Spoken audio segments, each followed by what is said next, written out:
Hi everyone, welcome to my channel. If you're new, and if you're not new, welcome back.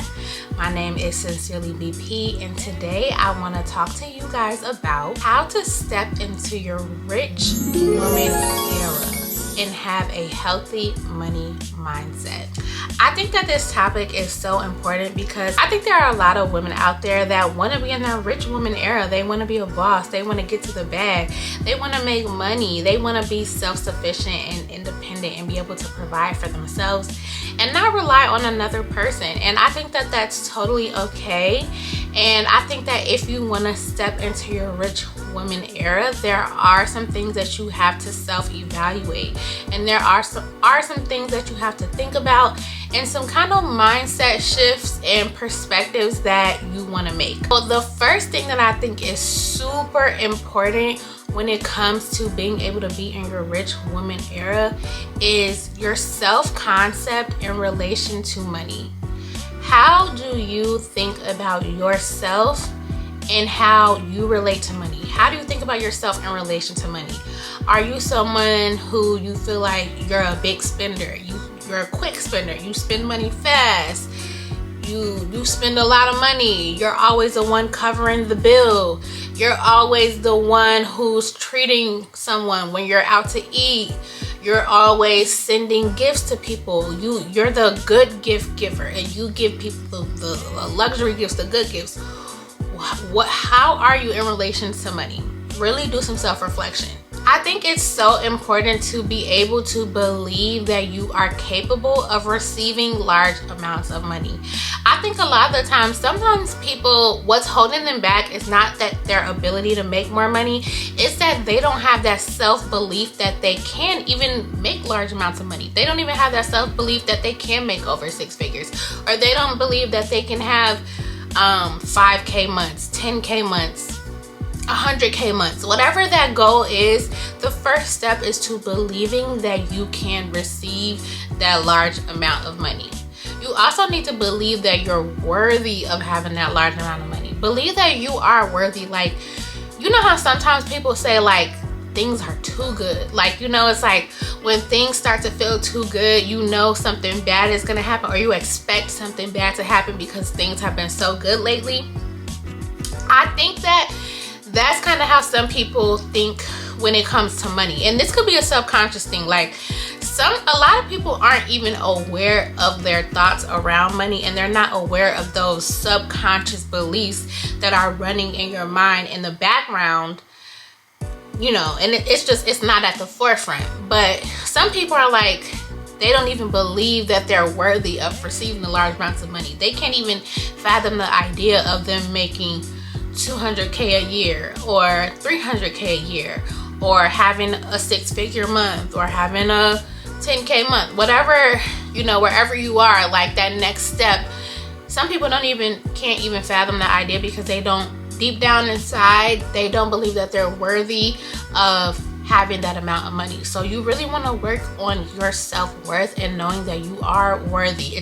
You're capable and you're worthy, and know that you can keep large amounts of money. Not only can you just receive it and that you're worthy of it, but you know how to handle your money. You know how to manage your money. You know how to handle and manage large amounts of money. When you receive large amounts of money, the first thing you do is you save it or you invest it. You don't go shopping. You don't go book a trip, or you don't go, you don't immediately go spend your money. You handle your business first. You pay off your bills, pay your mortgage, pay your car note, pay your insurance. You put a little bit in savings. You put a little bit in the stock market. You save a little bit for your investments, for your future.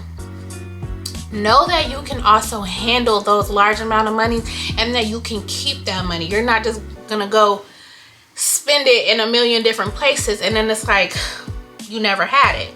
So those are things to keep in mind when it comes to your self-concept and how you handle money, and what you believe about yourself and how you handle money. And then this leads me into my next point, which is to make sure that you self-reflect. You want to self-reflect on your money habits and on your feelings about money. How often do you spend money? How quickly do you spend money? Do you save money? What are you spending your money on? make sure that you're reviewing your monthly bank statement. Every month you get a monthly bank statement, and it shows you everything that you spent your money on. It shows you every dollar amount that's going out of your account, and it shows you every dollar amount that's getting deposited into your account. Sit down, literally go to your bank website, print out your monthly statement, sit down with a pen or a highlighter and mark everything up. Mark up your expenses, mark up your leisure activities, mark up food, mark up shopping, travel, mark up your deposits, and see how much am I spending monthly and what am I spending it on. Am I spending most of my money on food? Am I spending most of my money on clothes? Am I spending most of my money on bills?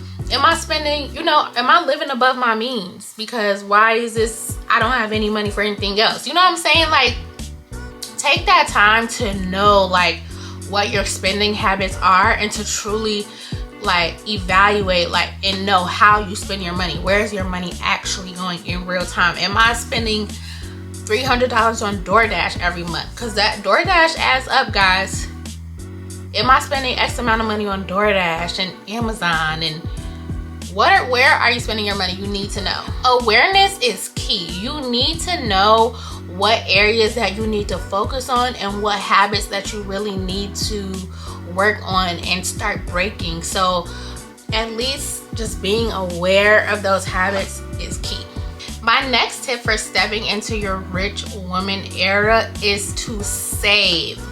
Saving is key to becoming a rich woman, to becoming rich, to becoming wealthy, to obtaining the life that you want. You need to pay yourself first. And this is kind of how I looked at it when I saved a lot of my money. When I would get my checks, I strongly believe that you need to save a percentage of all the money you receive. Whether it's birthday, whether it's Christmas, graduation, every time you receive money, save a percentage of that money. I suggest saving 25 to 50% of that. If you receive a card with $100 for your birthday, save $50. Put $50 in that savings and trick yourself into believing that you only receive $50, and you could spend that $50 how you want, but you got that other $50 saved. And that will really, really, really help you to always have money, and to always have money for a rainy day, for a rainy situation. And it'll just help you really improve your saving habits. You always need to save a percentage of the money you receive, and you always need to save a percentage of your check. When I first started aggressively saving, I would save half of my check. Yes, actually, yeah. So when I first started saving, I would save half. But when I got really aggressive, guys, I saved 2/3 of every check. 2/3, not even half, but 2/3. And it was literally because I was so because there was a point where I had savings, and then all my savings went down, and I had to get my savings back up. So I literally was so aggressive. And yes, me living with my mom did allow me to be able to save that much money, but I'm just think about if I was living on my own and I had to pay rent, I wouldn't even be able to save this much money. So I realized that, and I'm like, yes, I'm gonna aggressively save as much money as I can. This is my savings goal, and I would save 2/3 of my check, every single check, and then I would budget the rest of my check for bills, for whatever else that I wanted to do. I had a very tight, strict budget. But make sure that you save a percentage of all the money that you receive. And another thing that you can really you don't have to be as aggressive as I was when it comes to saving, but one thing you can try to live by is the 50-30-20 rule.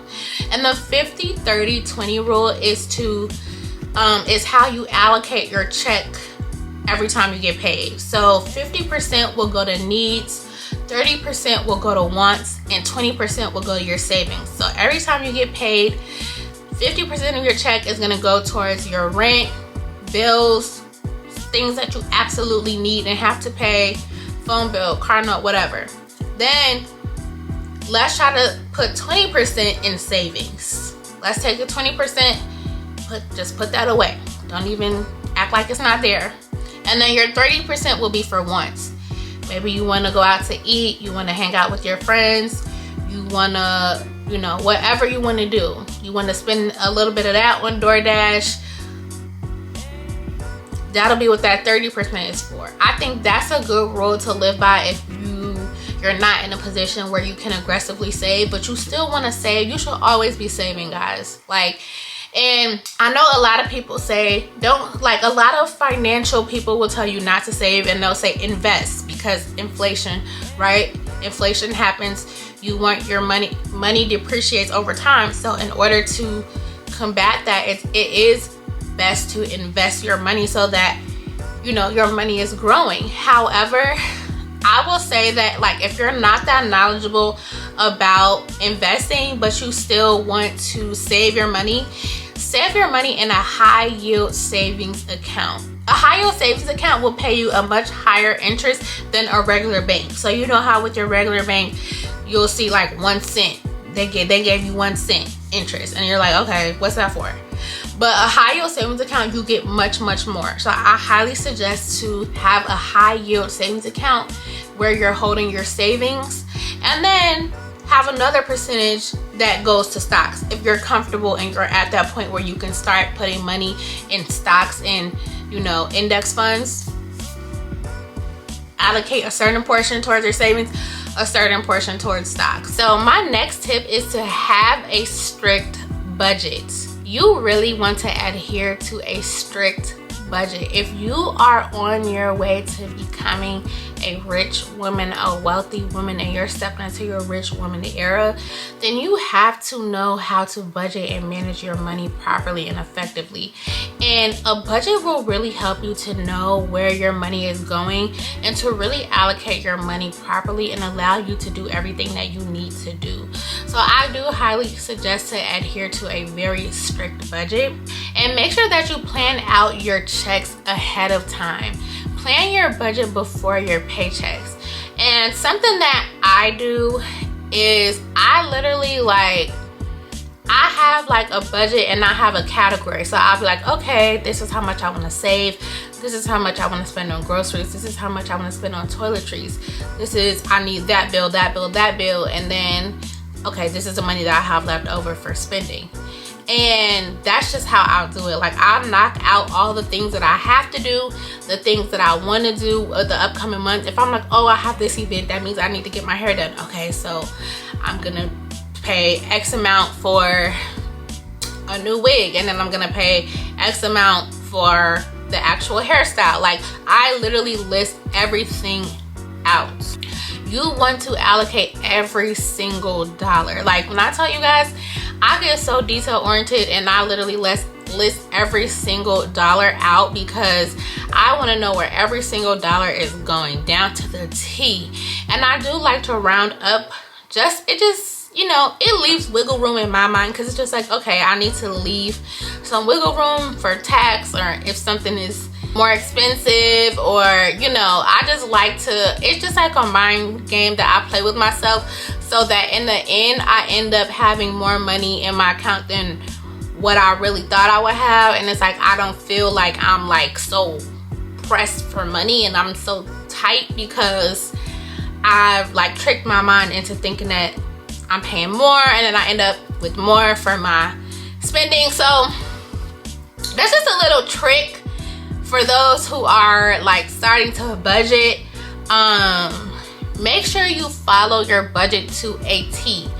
Do not deviate from the budget. This is so important. If you are on the road to becoming that rich, wealthy woman that you want to be, or man, if you're watching this, but this is some empowerment for my ladies.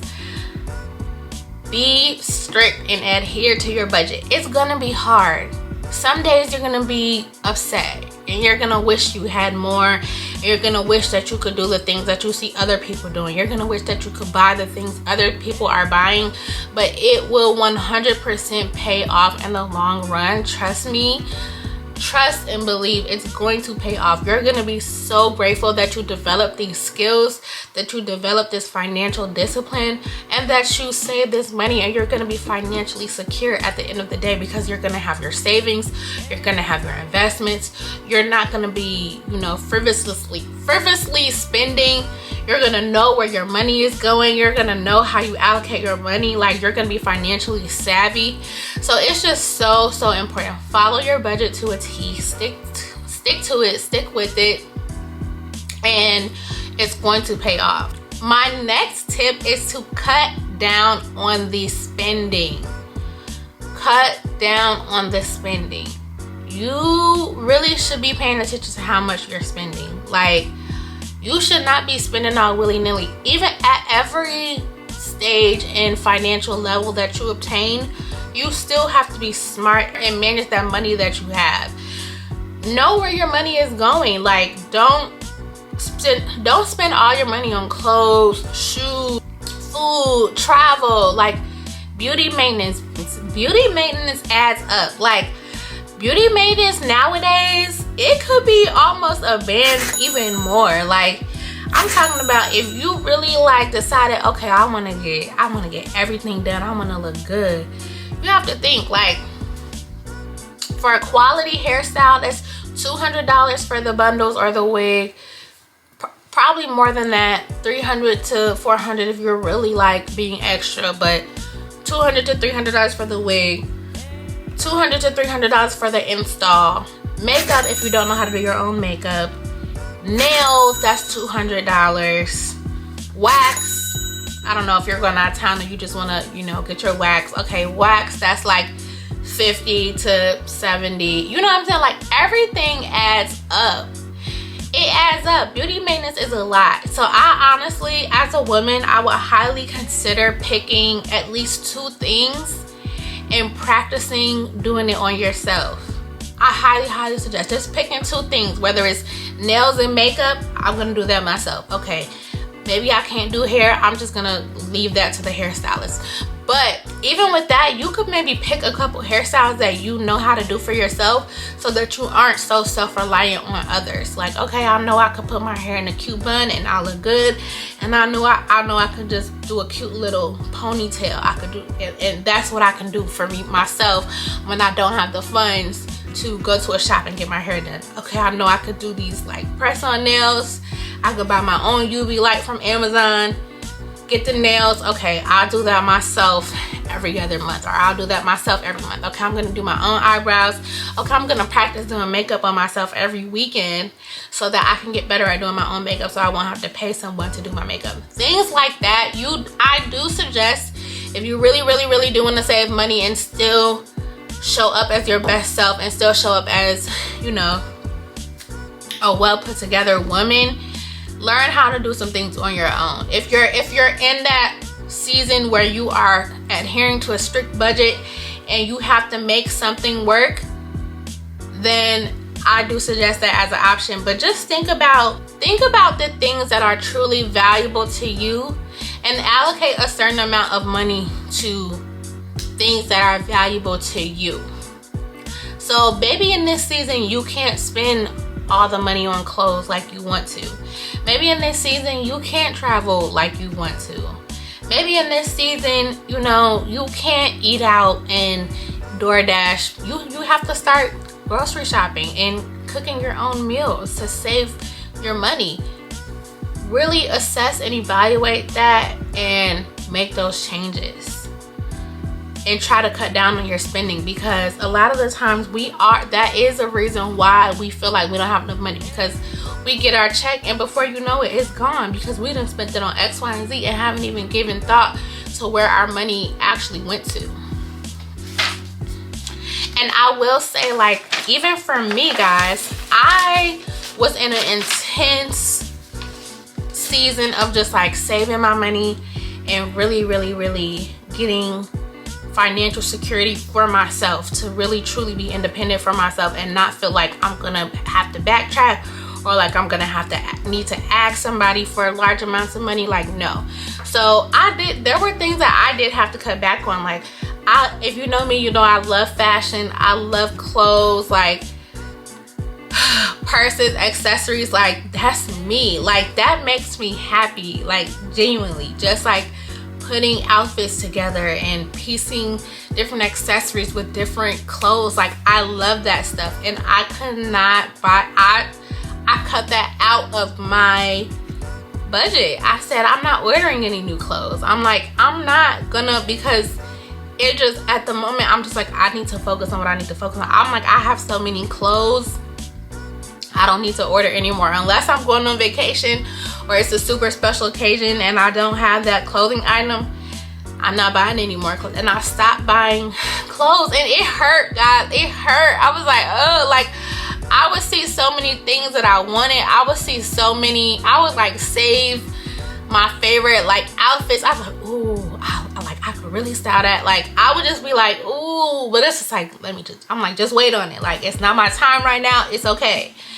And I think that it's okay for a season to not buy what you really, really want for a season. When you have like financial goals, it's you do have to sacrifice, and you maybe you have to go without for a season just so that you can really reach that financial goal and get to where you need to be. So just think about that. Like, something that you always spend your money on, maybe it's for 6 months to a year, you're saying, okay, I'm not buying that anymore because I have these financial goals. Okay guys, another tip that I have is to invest.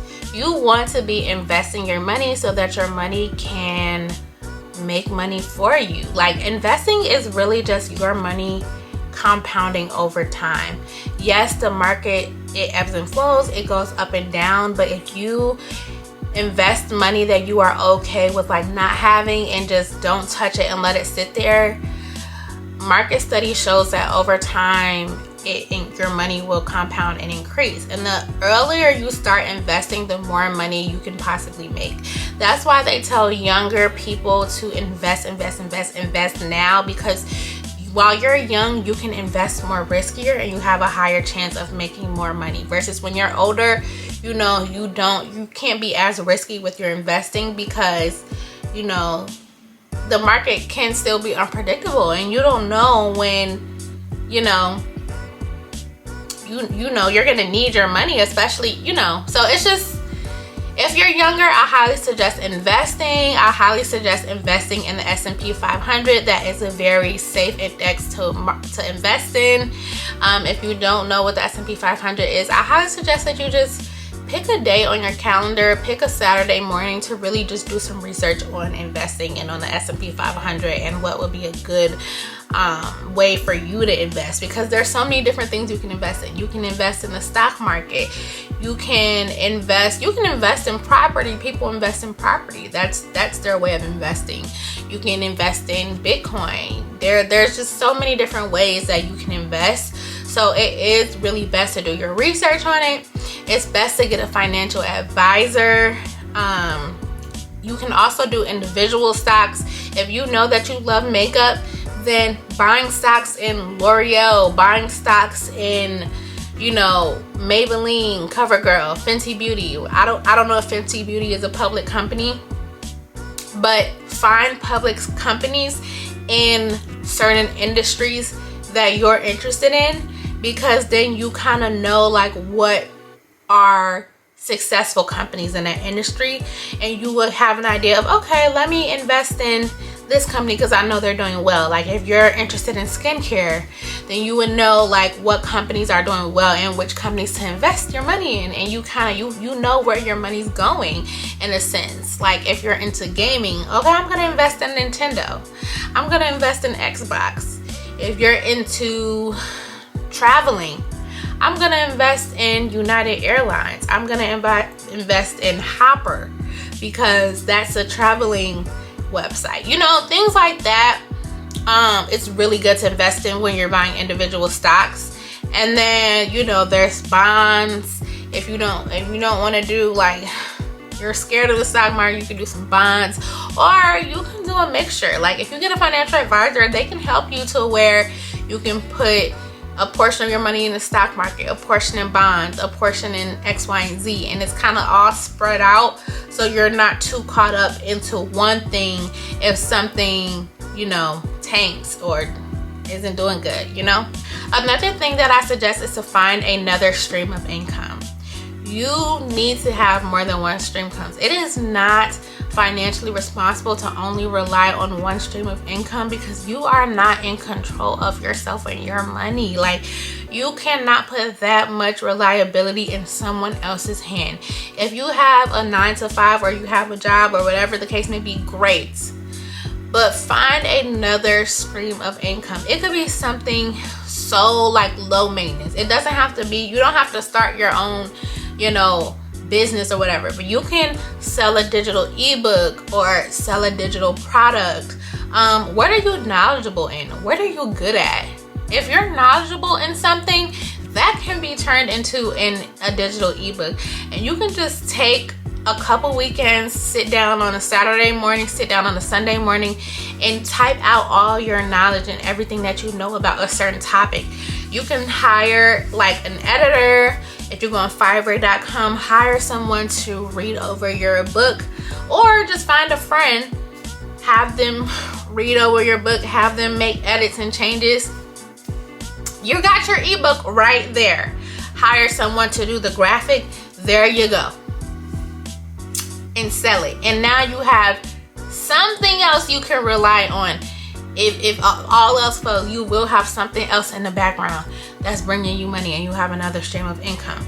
You can do social media. If you want to do content, social media is so prevalent in today's society.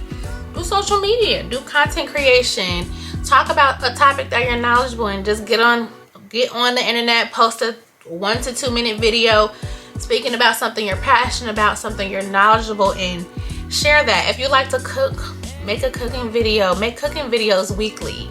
If you like to sew, make sewing videos. Like, you know, you like to do makeup and just post it. Start a business. If you are that entrepreneur and you have that entrepreneurial spirit, start a business. Really kind of think, what is something that you would like to monetize and you think that you could handle monetizing? I do like to steer people away from monetizing their passions and hobbies sometimes, or just to be selective when you're monetizing your passions and hobbies, because it might take the joy out of it. Some people don't mind it, but it might take the joy out of it for you. So really think about what's something that you could start a business with that you would love, and you would never, the actual aspect of running a business will never make you tired of it because you love it that much. But yeah, just really evaluate what skills that you have that you can make another stream of income off of, because multiple streams of income is something that will definitely get you to the next level when it comes to your finances. My last tip is to develop your skills.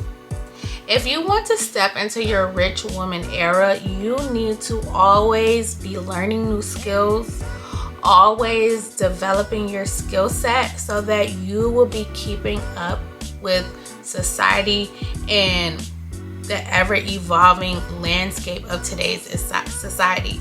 You want to make sure that you always are sharpening your tool belt. And a part of sharpening your tool belt and the tools in your tool belt is that you're always going to have skills that's relevant to today's times, so that you will always be able to make money, and that you will always be able to, you know, be on top essentially. Like, you'll always, even if you don't have a 9-to-5, okay, well, you're good at making graphics. So worst comes to worst, you can make graphics for people's events, people's weddings, parties, whatever the case may be, because you have that skill set. So you want to be developing your skills. Like, let's say that right now we know that technology is a huge thing. The world in technology is ever evolving. It's only just advancing and advancing. A lot of people are going into tech. A lot of people are looking at cybersecurity roles, and I feel like that's another way that you can increase your skill set. Like, maybe take a class on it, maybe get a certificate and add that to your resume. Start learning how to code. Like, steadily increasing your skill set in some way. You want to always be developing your skill set so that you can be a competitive person in certain markets and sectors of society. You want to be valuable at all times. And when you're valuable at all times, you're always going to be profitable. There's always going to be ways for you to profit in some way. Thank you guys for watching. Comment below if you found anything that I said valuable. I truly want each and every one of you guys to step into your rich woman era and be the boss that you are meant to be. Women can be bosses too, and you can be feminine, you can be women-like, you can be ladylike, and you can be a rich boss woman. So thank you guys so much for watching. Make sure you like, comment, and subscribe, and let me know what videos you guys want to see next from me.